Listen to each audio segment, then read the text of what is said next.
I'm Bob Nienover, this is my wife Rhonda, and this is my miracle story. Back in 2009, I started having what, unknown to me, were seizures. I always called them a spell, where my palms would start sweating and the top of my head started sweating, and I would daze out into just a fog, and it was called an absence seizure. I had one while I was at work. I work for International Paper, and I just froze. I never freeze. And the ladies I worked with called my wife Rhonda, who was Dr. Ball's nurse at the time, and said, there's something wrong with Bob. So she called me and said, you need to come down, we need to do an exam. So I got in the car and I came down, and right when I was at the doctor's office, it's kind of like taking your car in, it never happens. But when I was there, all of a sudden I had a seizure right in front of him. So we knew at that moment it was neurological. So Dr. Ball sent you for a CT that hour. Dr. Ball came to me when he found out the results. You were still at the CT location. I didn't want to talk to him. I could just tell by his face there was something off. He took me in a room and told me that they had found a tumor in his brain. It was pretty large. I remember Dr. Ball telling me everything about the CT, and I just remember that I kind of was freaking out. I really wasn't even listening. It was like an out-of-body experience. And Dr. Ball kind of startled me and called my name. And I looked at him and he said, right now, let's take everything we medically know about a brain tumor and let's take it out of the equation and let's bring God in, because he's the ultimate healer. He's the ultimate physician. And so he prayed for me right there. He stopped everything. We had such a peaceful time. It was like Dr. Ball was my miracle to be with me at that moment, to pray and give me such peace. And I've carried that throughout my life, our life. We'll always stop and bring God into the situation, whatever that we've had come between us. So they sent you for an MRI. The MRI radiologist told us it was cancer. We went to a neurosurgeon that day after the MRI. The neurosurgeon came in. We were crying. He said, "Why are you crying?" And I said, my husband's got cancer. And he said, "I don't think it's cancer. And you're in the best location for this surgery because I am the teacher that teaches on the equipment that's needed for the surgery." There was only 4 in the United States of America, and Memphis was one of the locations. So that was another piece. God brought us that physician through Dr. Ball, and he didn't think it was cancer. So you had the surgery a week later. That's right. It took 2 weeks for the results, and the results came up benign. You did not have cancer. And God orchestrated himself throughout this process. I mean, from the time that relocated us here from Ohio just 4 years earlier to a place where this surgery could take place, to seeing people praying for us all over the world, from Africa to Hawaii, through care bridges, because it was prior to Facebook for all you young people. But it was unbelievable just to see everybody coming to us, and people coming to me and saying, "We were looking at your faith to see how strong it was." And God showed up and he showed through and just... He showed off. He did. He showed off. He did. And to this day, I still have people come up to me and say, "It's just amazing what you went through." And I said, it's not amazing. It's all God. And that's my miracle story.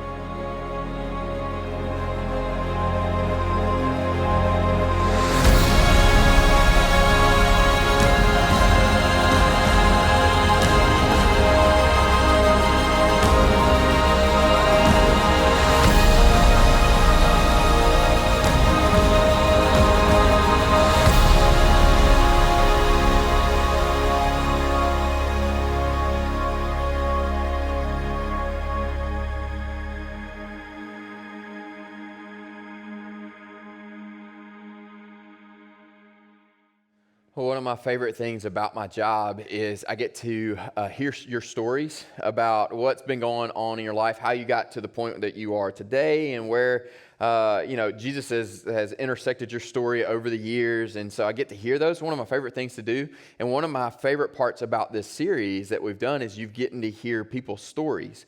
There's something about getting to hear people's stories when you see that face, when you see that person out there, you know that they didn't get to where they are just by happenstance, right? There are things that led to that. And I love that you guys get a glimpse behind some of the faces that we have in this congregation, and you get to see that their stories a little bit more than what you knew when you walked in this morning. But I also hope that those stories have allowed you to pause just in the midst of them as we're watching them. A lot of times, if you're like me, your week has a ton of things going on, but when you're sitting there and you're watching those miracle stories, you go like, what all has the Lord done that I've witnessed, right? Whether it be in your own personal life or you've experienced some type of miracle. But a lot of times watching those stories makes you think about, oh, I remember when this happened to so-and-so, and watching them walk through it. And so I hope it's allowed all of us to feel the freedom to believe that our God's still in the miracle working business, but then secondly, brings us to a place of thankfulness and remembrance of everything that the Lord has done and will continue to do in our time and in our space. And so this is our third week. We've been looking at miracles. Next week, we'll finish up this series, but today we're going to be talking about a story that we see in Luke chapter 17. If you have a Bible, you can go ahead and turn there if you want to. We're going to be looking at an account that takes place as Jesus has set his heart towards Jerusalem. So there's a turning point in every single one of the Gospels that we read. In the book of Luke, there's a turning point, and Luke states that Jesus has turned his heart towards Jerusalem. What this is saying, this is Luke's way of telling us that Jesus has before him a singular focus, which is his upcoming crucifixion, his death, and his resurrection. So he has that before him as the goal. He has to go to Jerusalem to do that. So he set his heart, he set his mind towards Jerusalem, and he's on his journey there. So as we're reading this morning, he's going to be on his way to Jerusalem, and along the way, we get interactions that he has with people. And so this morning, we're going to look at one that he has in Luke chapter 17. We're going to start in verse 11, and then we'll read down through verse 19. It says, on the way to Jerusalem, he was passing along between Samaria and Galilee. And as he entered a village, he was met by 10 lepers, who stood at a distance and lifted up their voices, saying, Jesus, Master, have mercy on us. And when he saw them, he said to them, go and show yourselves to the priest. And as they went, they were cleansed.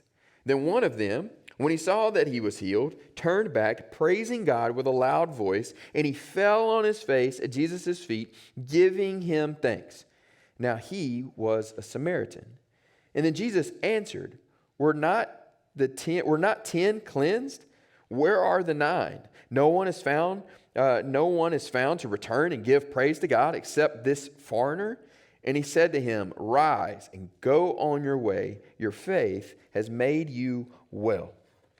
So we have this instance. Jesus has set his mind toward Jerusalem. He's on his way to Jerusalem, and he's going along the borderline between Samaria and Galilee. And as he's traveling, he encounters 10 lepers. So we don't know the name of the town, the village that he comes upon, but he enters in, and there's 10 lepers that come to him. Now, lepers at this particular time were anyone that had a skin condition that would have isolated them from society. And so when we think of leprosy, we think of, because it's still around today, we think of leprosy from the disease that will literally eat at one's fingers, appendages, like it'll eat away at your body, which would have been prevalent in the biblical times as well, but also any other type of skin disease that they could not identify, a lot of times that would fall under the category of leprosy. And so when that happened, for fear of that spreading amongst the village or the town, they would isolate them and send them out to these leper colonies that they would live in. Even today, if you go to places that still has leprosy pretty rampant, you will walk into countries and they still have leper colonies in which those people that are struggling with leprosy still live in those colonies, isolated away from everybody. And so this is the situation that we have here, is you have these 10 guys, they've been cut off from their society, haven't been able to hang out with their family, with their friends or anybody because they're separated from that, and they meet Jesus. And if you notice here, it says that they call out from a distance. They raise their voice to get to Jesus. So this lets us know that they don't run up straight to Jesus. They're still standing at a distance, so much so that they feel like they got to raise their voice in order for Jesus to be able to hear them. And so you still see that cultural dynamic playing into this story right here. Now, this condition not only kept them away from other people and family, but it also kept them away from the worship of God in ancient Israel. And so because of the condition of leprosy, they could not go into the temple. And so essentially, if you had leprosy, it cut you off from all of society. Like the culture that you were as an Israelite people, you were cut off from that because of this disease. And then evidently there's at least one in this party, because we find out in verses 17 that he is a foreigner, as Jesus would say, or a Samaritan more specifically.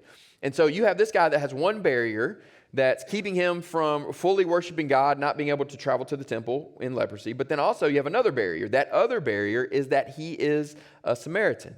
Now, we could really get into the weeds about who the Samaritans were and why they were in the situation they were in, and why there was a whole bunch of tension and anger at times between the Samaritans and the Jewish people. But there's a couple of things that we want to highlight out of all of that massive tension. Two things. One is the Samaritan people were people that descended from the people of Israel and from the people of Assyria.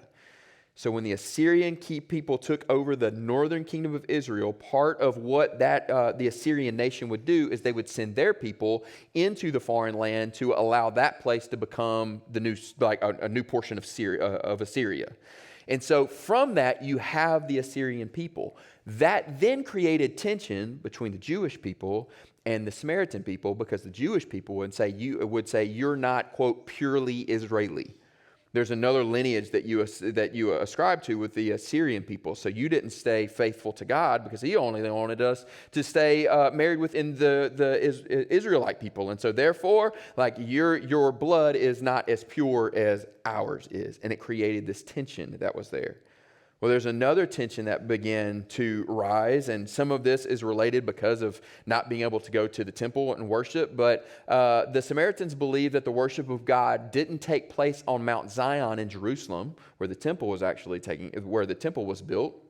But actually, the worship of God would take place on a mountain called Gezerim in the northern part, or in the part of Samaria that they would live in. And so this is a mountain that we see in the Old Testament. God renews his covenant with his people at this mountain. There's a lot of things that happen in the Old Testament that are massive at this mountain. So it wasn't like the Samaritans just saw a big mountain and they were like, no, that's where we're going to worship. They have like biblical reasoning for their reason of going to worship at Gezerim. But then also it plays in because they're going, we can't travel to Jerusalem. We're Samaritans. You won't let us in Jerusalem to worship God. So we're going to worship God here on this mountain and Gezerim. And so you had these two barriers that these lepers this one particular leper is dealing with. What's keeping him from fully worshiping God is one, he's got this ailment that he's dealing with, and then he's got his ancestry that he is dealing with as well. But if we look at these barriers, I think it's really important that we talk as these barriers being supposed barriers. They're barriers that they would look at, and people within their culture may look at and say, like, you can't fully worship God. You can't get to the temple, so you can't do that. You can't fully worship God because of this reason and that reason. But I think those are supposed barriers. And the reason I say they're supposed is what we'll get to in a minute as we see what Jesus does before the miracle takes place.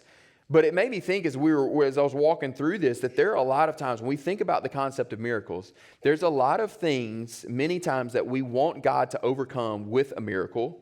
And we allow those things to actually be the barrier that keeps us from fully worshiping God. Now, I want to be very careful with how that is written and how we talk about it. Because we take a few words out of there and we commit heresy this morning. And so we don't want to do that. But what the point is a lot of the times when we have things in our life that we want God to supernaturally intervene with in a miracle. We want you to overcome this with your miraculous hand. A lot of times we can allow those things to keep us from fully worshiping God. So last week, Lindsay talked about how a lot of times we allow our feelings to dictate what we believe about God. When we think about him, well, in addition to our feelings, a lot of times we can take our experiences in this world and we can allow those to dictate our thoughts and our ideas about God as well.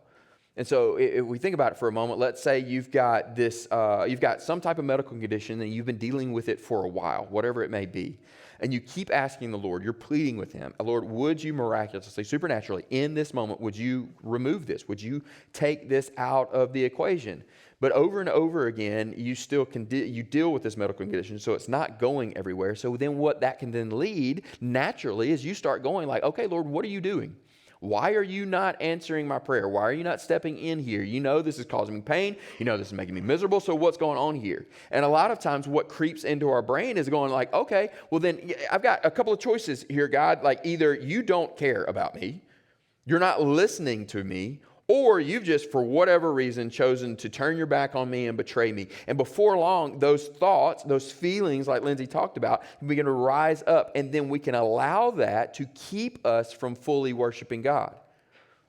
We can go like, God, I will worship you, but it's really hard for me to fully worship you when I've got this thing going on. So a lot of times we can look at miracles and say, if you do this miracle, then I will worship you. And so it can keep us, our experiences, the situations we can find ourselves, if we're not careful, it will allow us to not fully worship God. Or we may find ourselves that there's a particular sin that we think is keeping us from fully worshiping God. Again, we allow it to whisper this lie into our ear that we begin to believe. So we may say, like, God, I want to fully worship you, but you know I can't because you know the depth of the sin that I struggle with. Like, I know you want me to fully worship you and build my life around you and do all these things, but you also know that anger is something that I struggle with that usually results in me screaming at somebody that I love. So I know you want me to worship, but you also know the depth of who I am. And you know, like, deep down how broken I am. And so I don't know if I can really do that. Or I know, God, you want me to fully worship you, but you know the numbers I gave my boss on Friday were not the true numbers. And you know I did that to protect my own self in the midst of that. And so a lot of times our own view of ourselves and the depth of our own shortcomings and our sin then can keep us from fully worshiping God. And so in both of those situations, we can ask God, would you in this moment do a miracle, something supernatural to remove that so I can fully worship you in that moment? And there's nothing wrong. If anything, hopefully over the last several weeks, you've known that you've been given permission to be able to ask for miracles. Ask the Lord for miracles to take place on your behalf. So it's not wrong to ask for the miracle, but a lot of times we view it, if you do this, then I will worship. But what we see here is that even if the miraculous doesn't take place, we can continue to worship God. Even if the miraculous doesn't take place, we can continue to worship God. So here's what I mean here. Here we have two things, right? We have this leper that comes up to Jesus, two things that are keeping him from fully worshiping God. One is his ailments, two is his ancestry. But before anything miraculous takes place in this story, Jesus has actually already provided a way for worship of God to take place. So we have these two situations. First, let's take his leprosy. Now, before we get there, it's very important that we remember this too. It's a very basic statement, very basic tenet of Christianity, but we have to remind ourselves before we move in so we can understand how Jesus does this. So when we think about the temple, when we read Scripture, the temple was important to the Jewish people because this is where heaven and earth met. Literally, the presence of God was dwelling in the temple, where the heavenly presence of God would meet this earth. That is where the temple, or that's why the temple mattered. Now, when Jesus steps into the scene, the glory of God, the presence of God has already left the temple. We see this back in Ezekiel take place, but now Jesus has stepped on to the scene. Jesus is God in the flesh.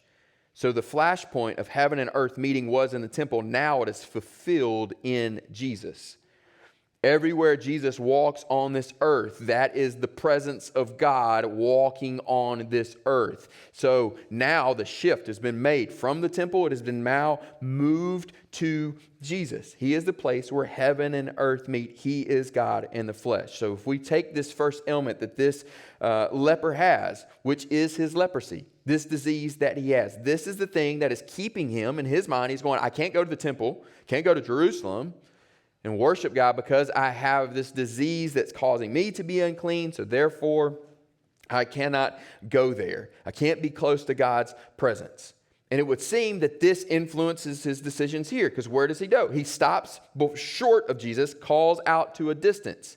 And so there's no language that Jesus has here of going, hey, you need to come closer or you need to stay there. Nothing there. We don't hear anything from Jesus in this episode. We just know that they stopped. So it would seem at this moment that there's this truth to it, like going, oh yeah, he can't get close to Jesus, God in the flesh, because of this leprosy that is taking place there. But in the story, notice that the reason they stop short is not because Jesus says, oh, hold up, guys. Y'all know y'all can't. Nope, we don't cross that boundary. Y'all stay over there.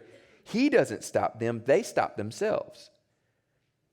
They have this barrier and they keep themselves from going close to Jesus. They observe this cultural norm and go like, I can't get close to you, so let me call out from you to at a distance. But Jesus actually never says that. In fact, if we look in Matthew chapter 8, if we were looking at it into a different gospel, you would have another situation in which a leper walks up to Jesus. They actually get close to Jesus, kneel before him, and what does Jesus do in that passage? He actually reaches down and touches them. So not only are they close, the thing that they're all people are fearful of, that now you may contract leprosy. No, Jesus reaches down and he touches the leper in Matthew chapter 8, which is showing us that the leper is the one keeping himself from approaching Jesus. He has put this barrier up from fully worshiping Jesus. Jesus is not afraid of the leper. The love of God is sufficient to overcome whatever barrier he has there, but yet he has that barrier that keeps him from fully worshiping God in the flesh. So before the miracle takes place, before leprosy is gone, Jesus is already gone. Now, I've provided a way for you to worship God without leprosy being an issue. You can come and worship me. Now we see this in Matthew chapter 8. We see this lifted up in this story. So Jesus, before the healing takes place, overcomes the barrier of leprosy that this guy has. Now also we have this other barrier this guy has. His ancestry, his lineage, being the fact that he is a Samaritan. So he's going, I can't go to the temple where God's presence is going anymore because I'm not allowed to, because I am a Samaritan, so I can't go there. But yet what we see, again, Jesus is God in the flesh. Over and over in the Gospels, he constantly invites foreigners to follow after him. He says, no, you can come and you can worship God. In the Old Testament, we see foreigners lifted up as heroes of the faith that actually worship God. And so Jesus is going, when he meets the woman at the well, who is a Samaritan, sits beside her, invites her in and says, no, you can have everlasting water. You can have everlasting water. And so there's this supposed barrier of ethnicity, of this guy's ethnicity. And Jesus doesn't look at him and go, all right, we can overcome leprosy, but the Samaritan part, like we're going to have to really figure that out. Like, I don't know how I can change your lineage, your ethnicity here. That's not what Jesus says at all. Jesus accepts the worship of Samaritans throughout that we see in Scripture as a Samaritan. He says, no, you come as you are, and then you are able to worship me. So even before Jesus does anything miraculous in this situation, before the miraculous hand of God moves, Jesus has already overcome every barrier needed for this leper to be able to fully worship God. It is really important that we see that. That is the theological truth, but yet just because we know something to be true does not mean we act in accordance with that truth. So this leper can fully worship God at this point in time, but yet he isn't. He's keeping himself from that.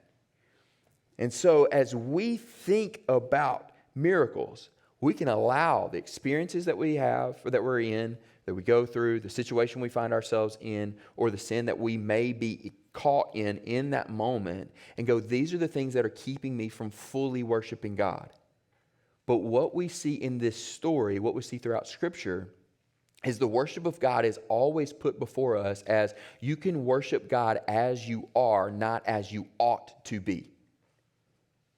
You worship God as you are, not as you ought to be. Meaning the worship of God could take place in the life of this leper before the leprosy is gone, before the issue of being a Samaritan is brought up. He can fully worship God. We don't have to clean up ourselves to be able to fully worship God. God, let me experience a life with no anger, and then I'll fully worship you. God, let me experience this, let me have that, and then I will fully worship you. No, he goes, as you are.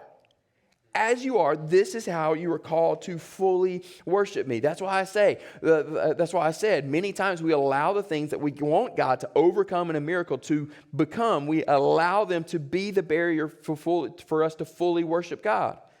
But what we see in this story is before any of these barriers are moved, the worship of God is possible.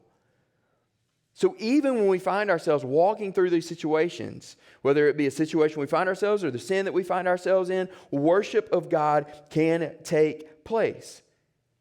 And then as we live our life, we're not waiting on God to do a miracle and then we'll worship God. No, we are following after Him, we are worshiping Him, and then we are looking for the miracle. Lindsay told us this last week as she lifted this up. She was like, if we're going to ask for a miracle, you got to remember the miracle. You're right. You have to constantly be looking. Okay, God, are you answering this? And this is what we see within this story lifted up again. You have these 10 that leave, but then there's one that pays attention to what happens. And so if we look back in verse 15, it says, then one of them, when he saw that he was healed, turned back. So you can imagine these group of 10 are going. Jesus says, go to the priest. The reason he says go to the priest is because they have the ability to pronounce them clean. So they go back and leprosy's gone, then they're able to enter back into normal life. They're able to go to the worship at the temple if they're able to do that. And so they're going back to the priest to be introduced back into regular life. And on their way there, one, it says that he looks and he saw that he was healed. And then what does he do? He immediately turns around and goes back and bows down at the feet of Jesus and recognizes that Jesus was the one that brought about the healing. He's the one that's perceiving what takes place. So for us, if we're going to ask for a miracle, then you got to look for the miracle.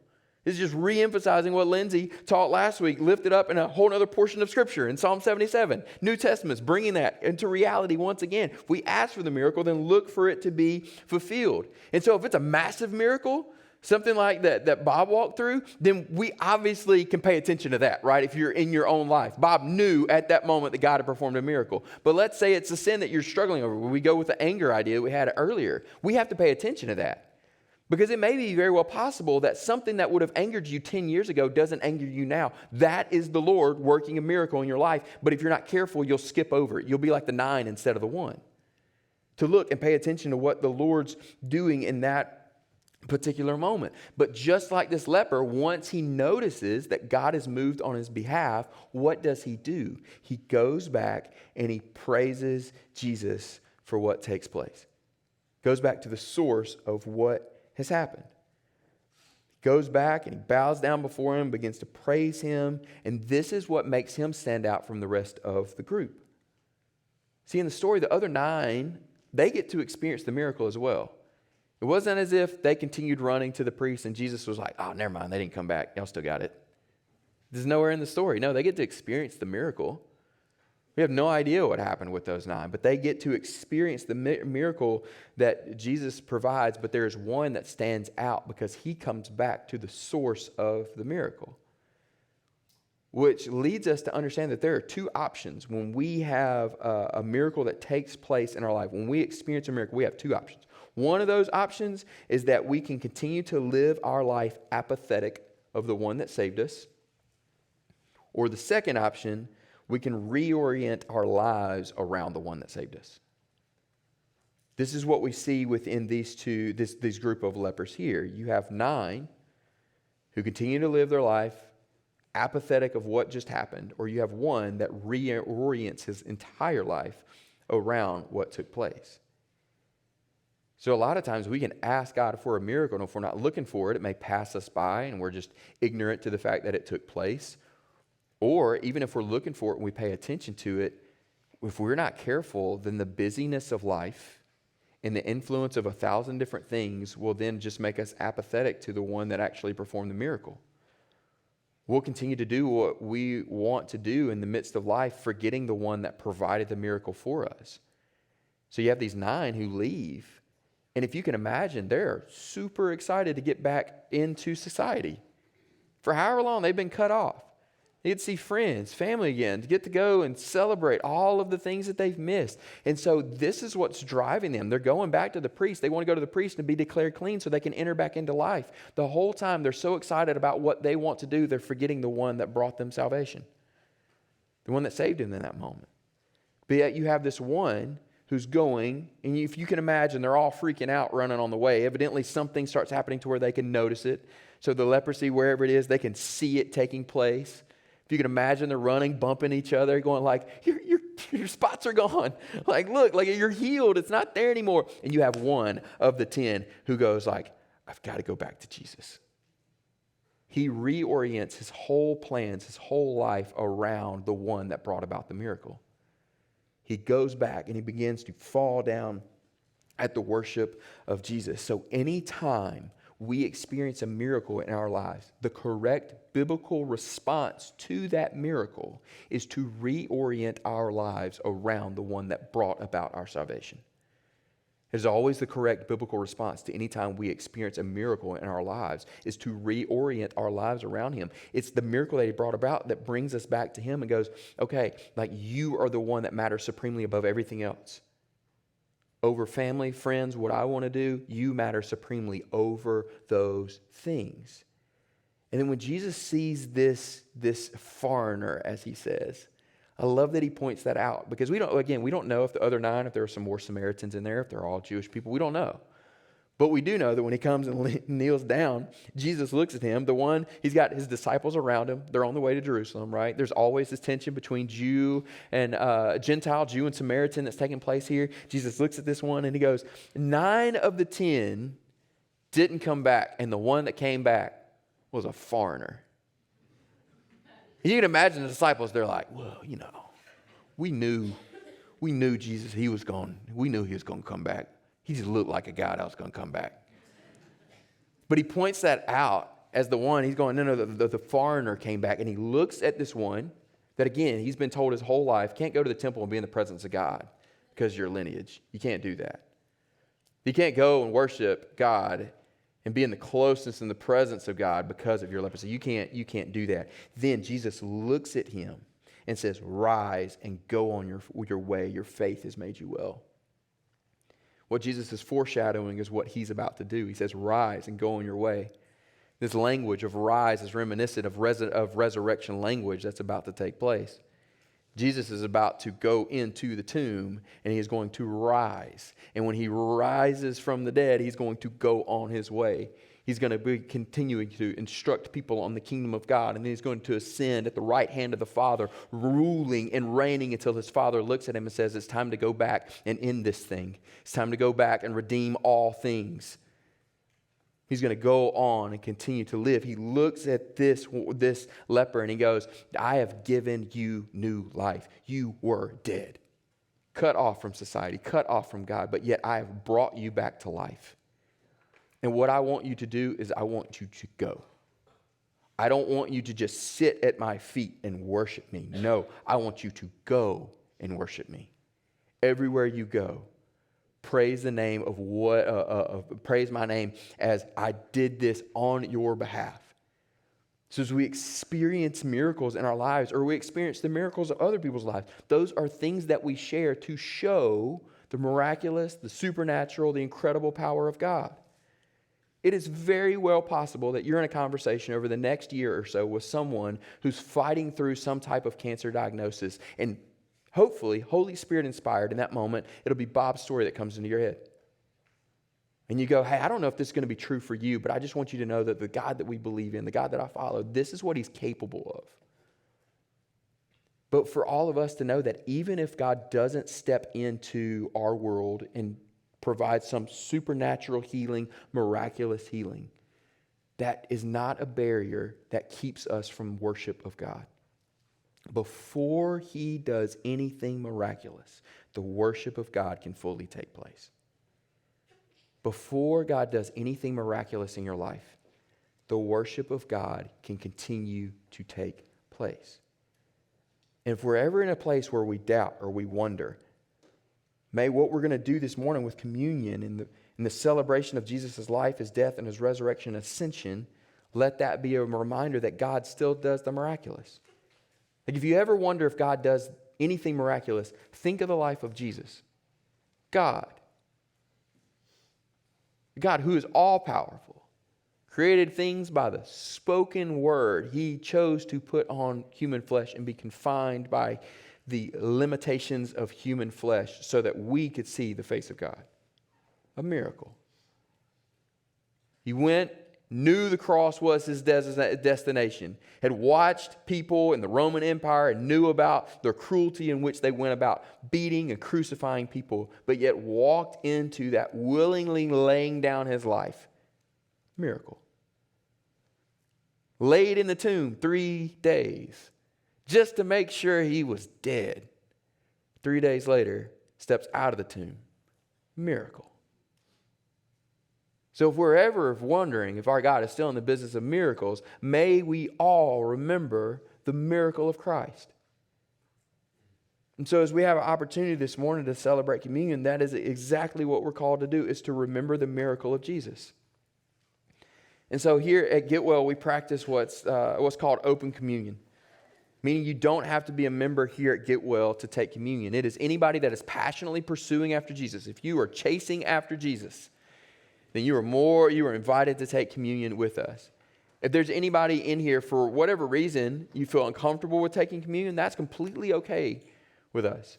This is something that we do in obedience to what Christ has called us to do. And so one of the other things here at Get Well is the bread that we serve is gluten-free. So if you have any type of intolerance, we try to move that barrier, obstacle out of the way so that you can take communion together with us as a family. So here in a moment, I'm going to pray over you. And then what we'll do is we'll start in the back corners. Those in the back corners, you'll come down the outside aisles. You'll receive the elements here at the front, and then you'll return down the center aisle. We ask that as you receive those elements, if you will not consume those elements just yet, if you'll hold on to those until you return to your seat. And then after everyone's received those elements, we'll corporately take those together in accordance with the commands of Jesus. And so if you will just hold on to those when you get back to your seats. But we would love for you, in obedience to the command of Jesus and in remembering him and in worshiping him, to take communion with us this morning.